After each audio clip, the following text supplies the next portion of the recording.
I'm planning a brand new online store from scratch, and I'm walking you through the exact steps I'm taking. This product idea is very different from my usual businesses, and I'm going to show you how I go from idea to real product, including the mistakes I'm trying to avoid this time, based on everything I've learned building multiple 6- and 7-figure online stores. The first thing to start with is the product idea. Normally, I would approach this by looking for a problem that I already have in my life or that I see other people having. So for me, this idea was actually inspired by my own personal struggle with sleep. Now, I struggled for years with sleep.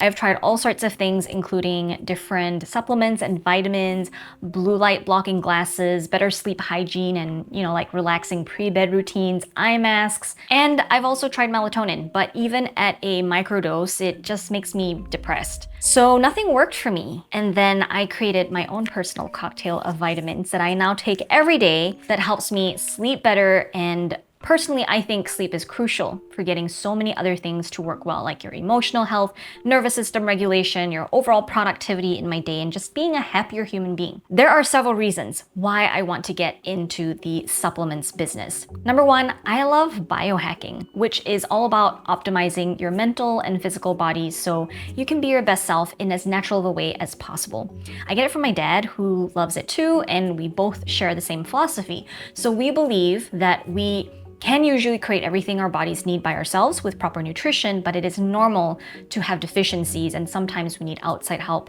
to meet the daily required minimum of certain vitamins to be healthy. Number two, recurring sales is also one of the few key things I look for in a business. It takes a lot of effort and money to get a customer to buy from you for the first time, right? But in a business like this, the repeat sales come easy, assuming you make a good product. And also, the market potential. The revenue ceiling for this business is really high. I think this has the potential to be a multi-million-dollar business. It addresses a very tangible problem that a lot of people struggle with. So, I have the product idea already. At this point, I can start thinking about the business name, and when I have that, I can go and buy the domain name. I'm partnering with .store for this video, and I'm considering using them for my domain name as well because it literally signals what the business is. It's a store. When someone sees your URL, they know they're going somewhere to shop, not just like a blog or a portfolio. Retail-focused domain extensions like .store were literally created for e-commerce sites, and a lot of brands like Mr. Beast and even Michelle Obama with her books, they're using .store to make the purpose of their business obvious right away. And the other part I like is availability. With .com domain names, which is what I normally go for, but a lot of the simple and clean names are already taken, right? So with .store, you're more likely to get the exact brand name you want without picking some sort of awkward variation. If you're interested in getting your own .store domain name and grab the free bonuses that are offering right now, go to go.store/ch2 and use my code CreativeHive to get your own domain for only 99 cents for the first year.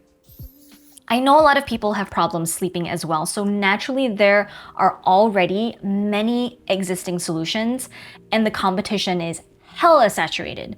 This is true though for almost any niche or business that you might start.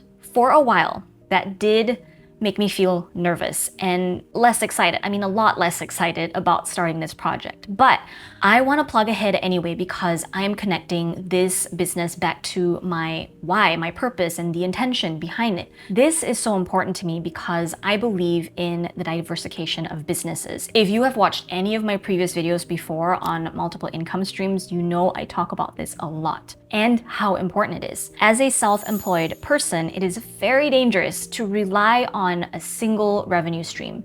If the landscape changes, the economy changes for whatever reason, for that business, you need a fallback with other income streams.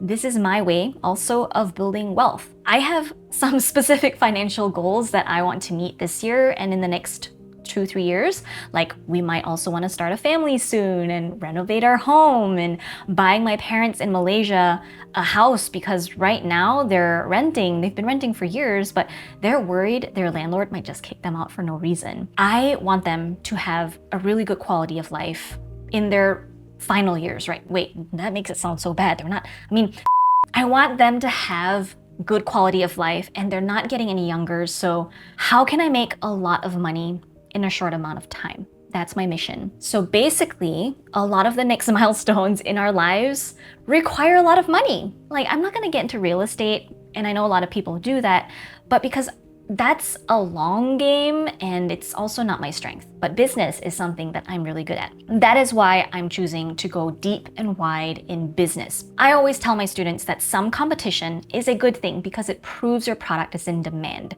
So that should inspire you and motivate you. The key is in how you use that competition. While it is normal to feel frustrated or unmotivated when you see a lot of competitors, it is actually a huge opportunity to see how your own product can stand out and how you can make yours unique. Because I have personally tried so many sleep products, I have seen where the competition falls short. For example, I tried these gummies and different drinks and tonics that you take before bed, but they usually taste horrible.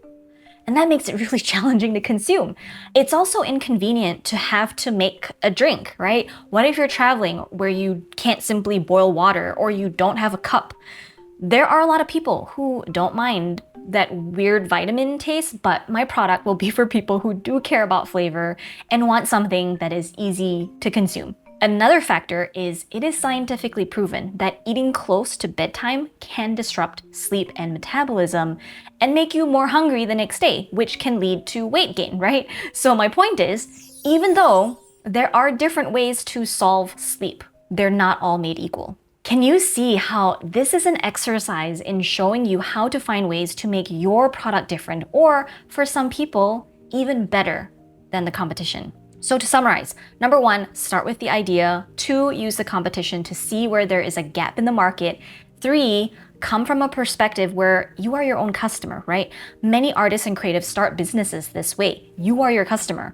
And when you have first-hand experience of those problems and the nuances behind the solutions you're seeking, it makes this exercise a lot easier. This work is how you create a really high-quality product and offer that lasts for years. Now here's another way I can stand out. And I know I'm spending so much time here to make a really good case for my product because this is so important. We do the heavy lifting now, so the marketing and sales later on are so much easier. So in the sleep market, aside from melatonin, which is the traditional solution that many people are actually even moving away from because it's very forceful and aggressive and there are side effects, I find there is a huge untapped opportunity in Asian medicine. Now, while I think traditional Chinese medicine is an opportunity, and I am also Chinese, that was not what I used to fix my own sleep problems. I used a more Ayurveda-backed approach, which is primarily using South Asian herbs. My goal is to create a brand and a proprietary supplement that combines some Western and Asian herbs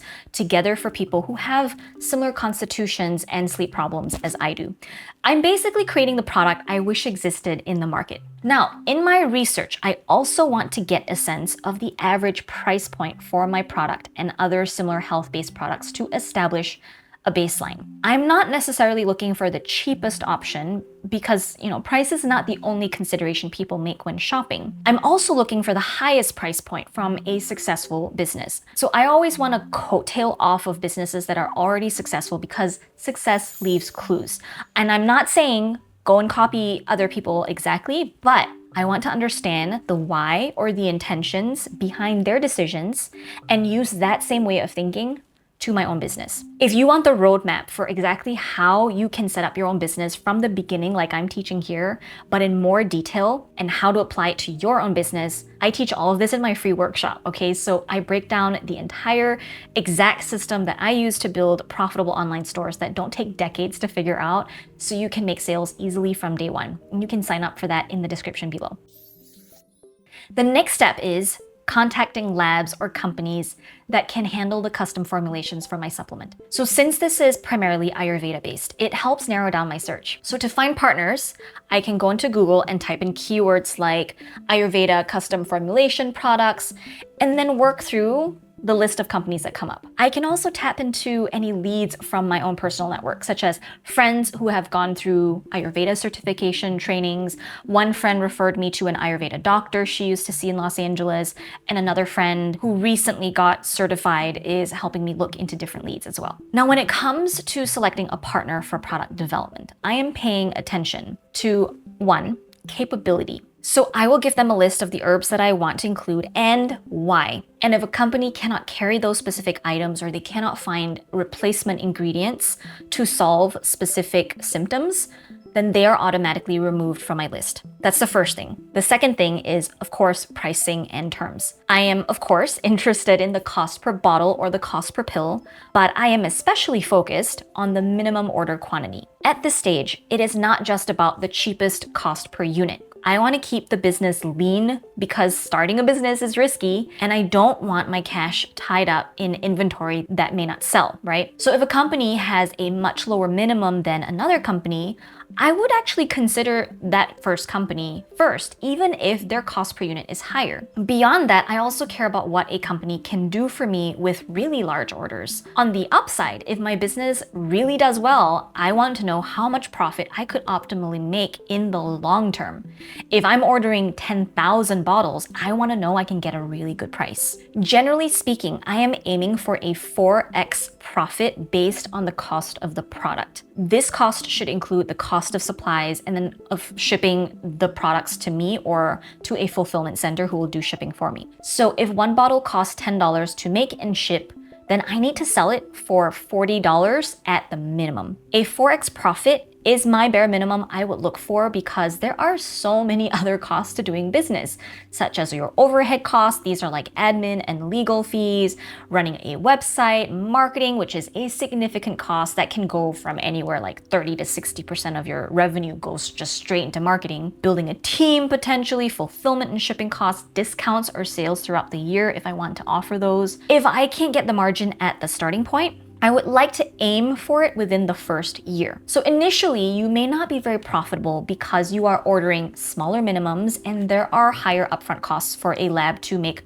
a new formula for you, right? But 4x is important to me because it gives me more freedom to grow a team, scale the business, and invest in marketing. It's also more forgiving and gives me a longer runway to build the business. This is crucial. The economics have to make sense or you do not even have a business. So you see how I'm balancing both short-term and long-term considerations. I'm weighing each thing equally rather than focusing exclusively on short-term gains or only on long-term gains. Now, in the supplement business, there is a lot of white labeling, which is basically when a company already has a pre-made recipe for you and all you do is just paste your packaging and branding onto it. While that is an option, I don't want to go that route for two reasons. Number one, I have specific requirements for my formula.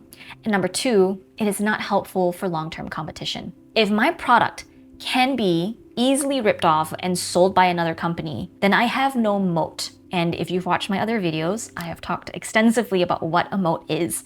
A proprietary formula is what protects me and my business, right? I need something that belongs to me and only me. That is why I am choosing not to do white labeling, which will make things harder for me initially, but in the long run, it will be a huge asset to the company. Now, once I talk to these manufacturers, I will hopefully be able to move forward with hopefully 3 to 5 different companies. Then the next step is to get samples from them. I will be my own guinea pig. I will test them myself to see if the formula works. And as you can imagine, this will be a multi-month long process. And that's going to happen long before we launch the business or even put up a website. But I'm going to see how I can condense that time as much as possible. I think the part of what's going to take up the most amount of time is testing the products themselves because I don't want to sell a product that I know doesn't work. Since there will likely be different iterations, I need to know exactly what ingredients I need ahead of time so we don't waste too much time refining the formula. And to help save even more time and increase my confidence in the product, I can share the product with some of my friends. Like some of my neighbors already struggle with sleep like I do, and they've mentioned they would be happy to test it for me. At this stage, I am not aiming for perfection. I'm aiming for something that I feel confident works for me and can work for other people too. And I think about hitting a good enough bar at the beginning. I want to be able to stand behind the promises that I make in this product, if I say this supplement helps you fall asleep faster and improve sleep quality, I want the product to justify and back that up, right? Once I launch and make some sales, the feedback from people might show that they are having really wild dreams when they take it. If that happens, I can go back to the drawing board with my manufacturer to refine the formula and address that new problem. So I always have the option to refine even after I launch. And you do too, okay? When you launch your new product, nothing is set in stone. And so being aware of that helps you overcome that perfectionitis that happens, which is really rooted in fear that your product isn't good enough. So get really clear and make a list of criteria on what is good enough for you with your product, and that's going to help you overcome this. The next step is branding and packaging. I have a very specific vision for what I want this brand to be, but at the same time, I also don't have an idea of what that looks like visually yet. And I think a lot of creatives starting their own businesses are in the same situation. Like you have a general idea, but you don't know exactly what it's going to look like. And that's totally fine. Here is how I would approach this. The first thing to do is define the brand identity. So I want my brand to be modern and accessible and friendly. And because it is Ayurveda based and I am Asian, I do want Asian components in the branding. I want this brand to attract an audience like me, creative people who might be easily anxious, type A or neurodivergent, people whose brains work a little bit differently. The second thing to do is create a visual vision board. Once I have those keywords, right, I can go to Pinterest or Google Images to research similar vibes. I'll look for motifs, designs, fonts, and colors that represent that vision, and I'll collect all of these images onto a Pinterest board so I have a visual representation of the brand. The third step is to hire a branding expert. So I'm gonna take that vision board and take it to a branding expert. Now, prices for something like this is going to range anywhere from $50 on Etsy to over $10,000 if you go with a boutique agency. I'm not looking for either extreme, but I do want someone who can translate my vision into something beautiful and unique. So I'm not gonna go for an agency with higher prices, but ideally a freelance designer. So I'm actually going to look on Behance specifically. Behance is an artist portfolio website where you can search keywords to see people's past work. I would personally spend between $2,000 to $3,000 for a project like this, which is higher than what I would normally spend on branding. I'm infamous for DIYing all of my brands, and I mean, we've made millions from them, so it's not that I think you have to outsource your branding in order to have a successful business. But this is not my zone of genius, and I want this to be really special. I also think the branding and packaging for something like this is as important as the product itself for supplements. And this is what will help me also stand out and drive more sales. So I want to make sure I invest as much as I can to get it looking really good. The fourth step is the design process. When you start, you can provide the designer with the vision board that you've already prepared from like on Pinterest. And then the designer is going to give you initial concepts. So they're going to come back with 3 to 5 different concepts. Ideally, these should be very different from each other. And then hopefully you have one from the mix that you love. You take that to your designer and they will then provide 3 to 5 variations of that specific concept based on your feedback. And then from there, they'll give you your final assets. That's after they finalize the logo, they'll create accompanying assets like the packaging, the website, color palettes, fonts, the different logo variations like the black and white version, the text-only version, the horizontal or a square version. Now, when it comes to the packaging, because this is a consumable product, I need to research the Federal Drug Administration, the FDA, their regulations to ensure I include all necessary information to stay above board. A lot of the required information will come from the manufacturer, thankfully, and the specific ingredients list that I give to them. But if you're curious if I need a special medical license to sell a supplement, this is really interesting because I don't. I plan on getting these supplements manufactured by a licensed lab. Supplements are regulated as dietary supplements, not drugs, so I don't need FDA approval before selling them. That's just how it works. From there, I will start building out the website. This is where you can use something like .store to buy the domain name. Once I figured out the business name, I'm taking suggestions if anyone has any ideas.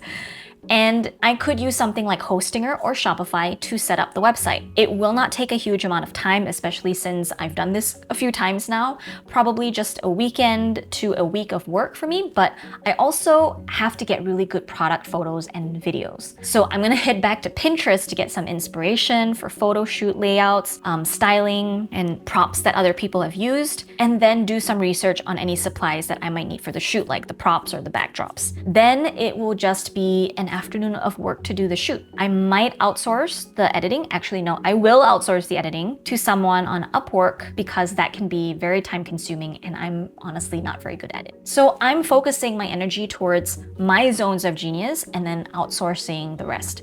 Now, of course, I have a budget, but if you don't, and I've done this before for my previous businesses, is I am really good at managing credit. So, and if you are too, and you're comfortable with that, you can take out a credit card and then just spend credit on this business for now. So that will make things feel a little bit more comfortable, that you don't have to like tap into your savings or into your monthly cash reserves that you need to pay for like rent and food, right? So that is an option. Next, we need to think about how to generate traffic because without traffic, we're not gonna get any sales. My plan is to primarily use two forms of marketing that I have always preached in all of my videos and all of my courses, and that is influencer and media outreach. So I'm going to curate a specific list of influencers or media outlets that cater to people who struggle with sleep or are interested in supplements. And I'm gonna use them as partly my beta testers as well to get their feedback on the product so I can further refine the supplement recipe or further refine the marketing campaign,